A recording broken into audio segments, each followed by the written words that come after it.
দেখুন বন্ধুরা, এই পালং পনিরটা ভিজে রাখতে একটু ভুলে গেছিলাম, ওবেলা করেছি কিন্তু একটু সামান্য গ্যাস হয়ে গিয়েছে।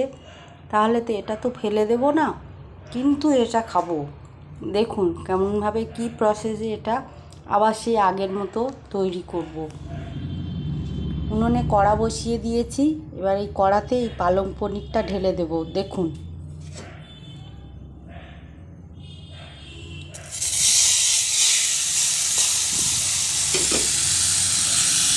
দেখুন পালং পনিরটা উনুনে বসিয়ে দিয়েছি, সামান্য একটু জল দিয়েছি, ফুটছে। এবার দেখুন এই চামচের আগাতে সামান্য একটুখানি খাওয়ার সোডা নিয়ে দিয়ে দিলাম এই পালং পনিরের মধ্যে।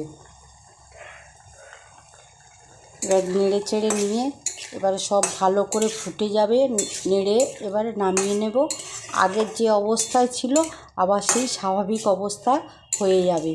যে কোনো তরকারি আপনারা এভাবেই দেখলেন যে একটু সামান্য গন্ধ হয়ে গিয়েছে, খাওয়া যাবে না, টক ভাব হয়ে গিয়েছে, এভাবে উনুনে বসিয়ে সামান্য খাওয়ার সোডা দিয়ে একটু জল দিয়ে ফুটিয়ে নিয়ে নামিয়ে নেবেন। দেখবেন পুনরায় আগের অবস্থায় ফিরে আসবে, তরকারিটা আর ফেলে দিতে লাগবে না।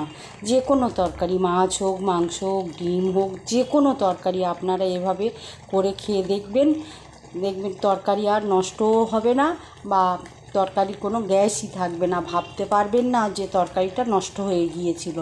এই ছোট্ট টিপস পেতে আপনারা ফলো করুন আমার চ্যানেলটা, দেখবেন এই ছোট্ট টিপস অনেক পেয়ে যাবেন।